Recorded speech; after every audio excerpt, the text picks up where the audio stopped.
Na na na na na na na na na na na na na na.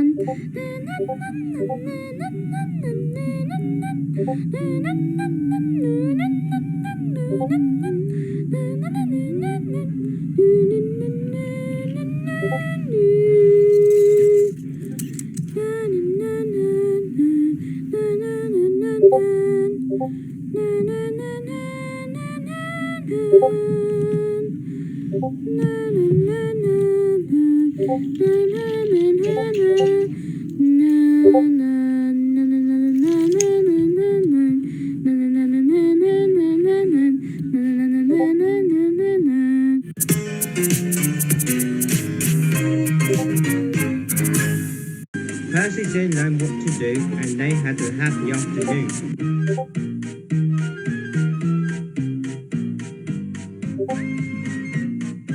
Then Henry came up, hissing as usual, when suddenly Henry jumped and ran quickly back to the sheds.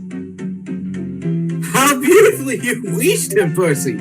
I can't wheeze like that. Oh, that's nothing. You should hear them at the workshops. You have to wheeze loudly to make yourself heard. Later, Percy was heading to Ellsbury to pick up more trucks when he heard a loud whistling sound. There was a blue tank engine hissing steam from his safety valve in an alarming way. There's too much steam. Oh dear, I'm going to burst! I'm going to burst! Thomas's driver and fireman put his fire out and asked Percy to pull them to the station. Don't worry, we'll soon be there. I've got such a pain! I've got such a pain! Soon they stopped just outside the station and uncoupled Andy and Cowbell. Percy put Thomas, who was still whooshing alarmingly, on a siding out of the way.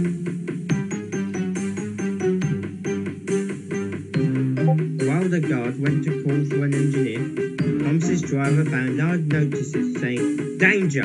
Keep away!" and hung them all around him. In no time at all, an inspector and the back controller arrived. Cheer up, Thomas. We'll soon figure out what's wrong. Sir, we can't get any water into his boiler. So the feed pipe is blocked. I'll just have a look in his tank. The inspector climbed up and peeked in his tank. Then he climbed down. Excuse me, sir. Could you please take a look in the tank and tell me what you see? Certainly, Inspector. So he climbed up, looked in, and nearly fell off in surprise.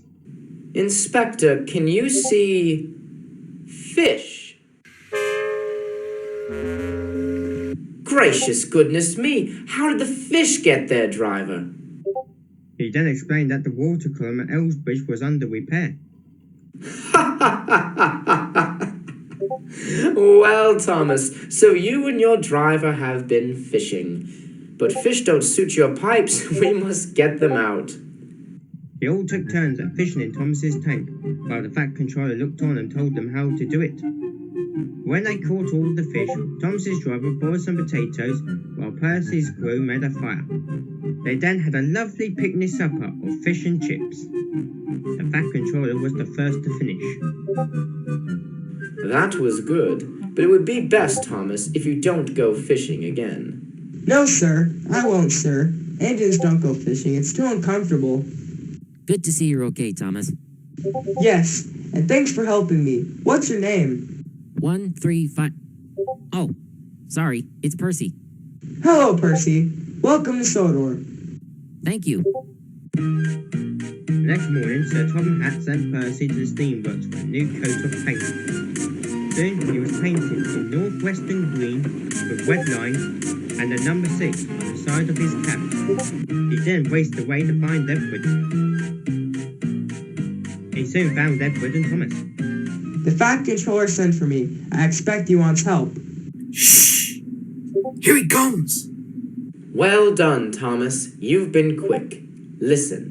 Henry, Gordon, and James are sulking. They say they won't shunt like common tank engines. So I have shut them up, and I want you and Edward to run the line for a while. Common tank engines indeed. We'll show them. Percy will help too. Oh, sir. Yes, sir. Please, sir.